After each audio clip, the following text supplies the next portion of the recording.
ಇವತ್ತು ಲಗ್ಗೆ ಇಡ್ತಾ ಇದೆ G5 ಅಲ್ಲಿ.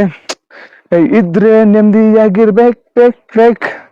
ನಮ್ಮ ಮನೆಯಲ್ಲೊಂದು ಪುಟ್ಟ ಪಾಪು ಇರುವುದು.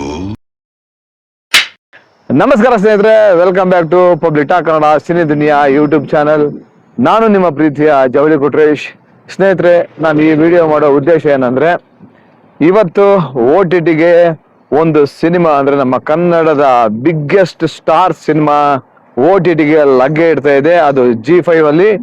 ಅದು ಯಾವ ಸಿನಿಮಾ ಅಂತ ನಾನು ಈ ವಿಡಿಯೋದಲ್ಲಿ ಹೇಳ್ಕೊಂತ ಹೋಗ್ತೀನಿ. ಅದಕ್ಕೂ ಮೊದಲು ಇದುವರೆಗೂ ಯಾರು ನನ್ನ public talk Kannada cine Duniya YouTube ಚಾನಲ್ನ ಸಬ್ಸ್ಕ್ರೈಬ್ ಮಾಡ್ಕೊಂಡಿದ್ರು ಅವ್ರು ಈಗಲೂ ಹೋಗಿ ಸಬ್ಸ್ಕ್ರೈಬ್ ಮಾಡ್ಕೊಳ್ಳಿ. ಹಾಗೆ ಪಕ್ಕದಲ್ಲಿರೋ ಬೆಲ್ ಐಕಾನ್ ಒತ್ಬಿಡಿ, ನನ್ನೆಲ್ಲ ನೋಟಿಫಿಕೇಶನ್ಗಳು ನಿಮಗೆ ತಲುಪುತ್ತೆ ಅಂತ ಹೇಳ್ತಾ ಬನ್ನಿ.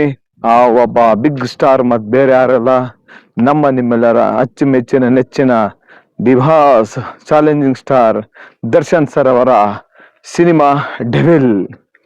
ಈ ಸಿನಿಮಾ ಈಗಾಗಲೇ ಬಿಡುಗಡೆಯಾಗಿ ಸಿಕ್ಕಾಪಟ್ಟೆ ಯಶಸ್ವಿ ಪ್ರದರ್ಶನ ಕಂಡಿತ್ತು. ಸೂಪರ್ ಡೂಪರ್ ಹಿಟ್ ಕೂಡ ಆಗಿತ್ತು. ಅದರಲ್ಲಿ ಬೇರೆ ನಮ್ಮ ಡಿ ಬಾಸ್ ಅವರ ಡಬಲ್ ಆಕ್ಷನ್ ಸಿನಿಮಾ.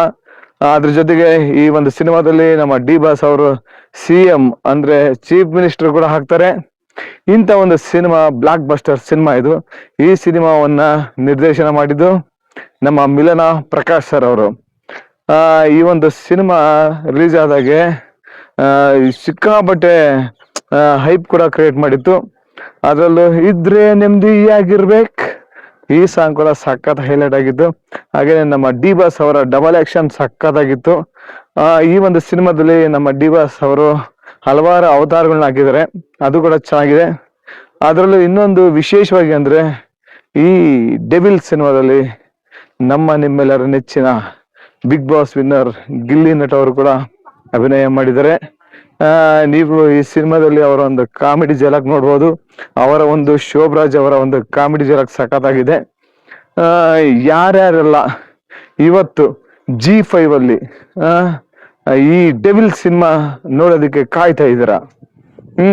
ನಾನಂತೂ ಇವತ್ತು ಸಂಜೆ ಹೋದಾನೆ ಫಸ್ಟ್ ಡೆವಿಲ್ ಸಿನಿಮಾ ಹಾಕೊಂಡು ನೋಡೋದೆಯಾ.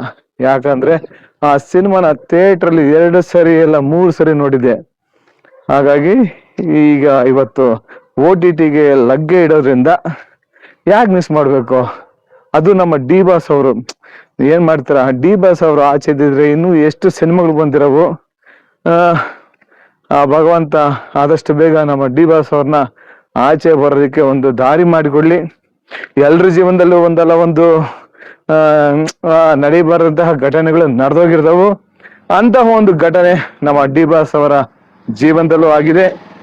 ಈಗ ಏನೆಲ್ಲ ಹಿಂದೆ ನಡೆದಿದೆ ಅಂತ ಘಟನೆಯನ್ನ ಮರೆತು ಅವರು ಒಬ್ಬ ಹೊಸ ಮನುಷ್ಯನಾಗಿ ಮತ್ತೆ ಬರೋ ತರ ಆಗ್ಲಿ ಅಂತ ನಾನು ನಮ್ಮ ಗುರುರಾಯರಲ್ಲಿ ಬೇಡ್ಕೊಳ್ತೀನಿ. ಹಾಗೇನೆ ನಮ್ಮ ರಾಜ್ಯಾದ್ಯಂತ ಇರ್ತಕ್ಕಂತಹ ಡಿ ಬಾಸ್ ಅಭಿಮಾನಿಗಳು ಇವಾಗ್ಲೂ ಕೂಡ ನಮ್ಮ ಡಿ ಬಾಸ್ ಅವ್ರನ್ನ ಬಿಟ್ಟುಕೊಟ್ಟಿಲ್ಲ, ಬಿಟ್ಟು ಕೊಡೋದು ಇಲ್ಲ ಅಂತ ಈ ಸಂದರ್ಭದಲ್ಲಿ ಹೇಳೋದಕ್ಕೆ ಇಷ್ಟಪಡ್ತೀನಿ. ಈ ಒಂದು ವಿಡಿಯೋ ನನ್ನ public talk Kannada cine Duniya YouTube channel ನಲ್ಲಿ ಇದು ಫಸ್ಟ್ ವಿಡಿಯೋ ನಾನು ಡಿ ಬಾಸ್ ಬಗ್ಗೆ ಮಾಡ್ತಾ ಇರೋದು. ಎಲ್ಲ ನಮ್ಮ ಡಿ ಬಾಸ್ ಅಭಿಮಾನಿಗಳು ಏನಿದ್ರಿ ಇವತ್ತು G5 ಅಲ್ಲಿ ಡೆವಿಲ್ ಸಿನಿಮಾನ ಎಲ್ರು ನೋಡಿ. ಅದ್ರಲ್ಲೂ ಡಬಲ್ ಆಕ್ಷನ್ ಇದೆಯಲ್ಲ, ಬಿಡ್ರಿ, ಆ ಆಕ್ಟಿಂಗ್ ನೋಡೋದಕ್ಕೆ ಹೋಗ್ಬೇಕು ಥಿಯೇಟ್ರಿಗೆ ಅನ್ನಂಗಾಗಿತ್ತು. ಅಂಥದ್ದು ಈಗ ಮನೆಯಲ್ಲೇ ಸಿಗ್ತಾ ಇದೆ ಅಂದ್ರೆ ಬಿಡ್ತೀವ? ಯಾವುದೇ ಕಾರಣಕ್ಕೂ ಬಿಡಲ್ಲ. ಬೇಕಾದಾಗಲ್ಲ ಹಾಕೊಂಡು ನೋಡೋದೆಯಾ. ಕಾಟೇರ ಸಿನಿಮಾನು ಅಷ್ಟೇನೆ G5 ಅಲ್ಲಿ ಇದೆ. ಕಾಟೇರ ಸಿನಿಮಾ ಅದನ್ನು ಕೂಡ ಅಷ್ಟೇ. ಅದೆಷ್ಟು ಸರಿ ನೋಡ್ಬಿಟ್ಟಿದೇವೋ ಗೊತ್ತಿಲ್ಲ. ನೋಡ್ಬೇಕನ್ನಿಸ್ತಾ G5 ಅಲ್ಲಿ ಹಾಕೊಂಡದು ಸಿನಿಮಾ ನೋಡೋದು. ಈಗ ಅದೇ ರೀತಿ ಇದು ಡೆವಿಲ್ ಸಿನಿಮಾನು ಇವತ್ತು ಲಗ್ಗೆ ಇಡ್ತಾ ಇದೆ G5 ಅಲ್ಲಿ. ಇದ್ರೆ ನೆಮ್ಮದಿಯಾಗಿರ್ಬೇಕು ಅಂತ ಹೇಳಿ ನಾವು ಮನೇಲಿ ಕುತ್ಕೊಂಡು ಇದ್ರೆ ನೆಮ್ಮದಿಯಾಗಿರ್ಬೇಕಂತ ಹೇಳಿ ಕೂತ್ಕೊಂಡು ಸಿನಿಮಾ ನೋಡೋಣ. ಡಿ ಬಾಸ್ ಅವರ ಆ ಒಂದು ರಗಡ್ ಲುಕ್ ಇದೆಯಲ್ಲ, ಆ ರಗಡ್ ಲುಕ್ ನೋಡ್ಬೇಕಂತಲೇ ಕಾಯ್ತಾ ಇದೀವಿ. ತುಂಬಾ ದಿನ ಆಯ್ತು ಸಿನಿಮಾ ನೋಡಿ. ಹಾಗಾಗಿ ಇವತ್ತು ಯಾವುದೇ ಕಾರಣಕ್ಕೂ ಮಿಸ್ ಮಾಡ್ದೇನೆ ಎಲ್ಲಾ ಡಿ ಬಾಸ್ ಅಭಿಮಾನಿಗಳೆಲ್ಲ G5 ಅಲ್ಲಿ ಹೋಗಿ ಇದ್ರೆ ನೆಮ್ಮದಿಯಾಗಿರ್ಬೇಕು ಡೆವಿಲ್ ಸಿನಿಮಾನ G5 ಅಲ್ಲಿ ನೋಡಿ ಮಸ್ತ್ ಎಂಜಾಯ್ ಮಾಡಿ ಅಂತ ಈ ಸಂದರ್ಭದಲ್ಲಿ ಹೇಳ್ತಾ, ಎಲ್ರು ಡೆವಿಲ್ ಸಿನಿಮಾನ ನೋಡ್ತೀರಿ ತಾನೇ? ನೋಡೋದೇನು ನೋಡ್ತೀವಿ ಅಂತ ಹೇಳ್ತೀರಾ, ನೋಡಿ ಅಂತ ಹೇಳ್ತಾ ಈ ವಿಡಿಯೋವನ್ನು ಇಲ್ಲಿಗೆ ಎಂಡ್ ಮಾಡ್ತೀನಿ. ಕನ್ನಡ ಚಿತ್ರರಂಗ ಉಳಿಸಿ, ಕನ್ನಡ ಚಿತ್ರರಂಗ ಬೆಳೆಸಿ. ಜೈ ಡಿ ಬಾಸ್, ಜೈ ಕರ್ನಾಟಕ. ಆದಷ್ಟು ಬೇಗ ಬನ್ನಿ ಬಾಸ್, ಎಲ್ರು ಕಾಯ್ತಾ ಇದೀವಿ. ನೀವು ಮುಂದೆ CM ಆಗ್ತಿರೋ ಇಲ್ಲ ಮತ್ತೆ ಸಿನಿಮಾಗಳಲ್ಲಿ ಮುಂದುವರೆದಿರೋ ಗೊತ್ತಿಲ್ಲ, ಆದ್ರೆ ನೀವು ಬರ್ಬೇಕು ಬಾಸ್. ಜೈ ಡಿ ಬಾಸ್.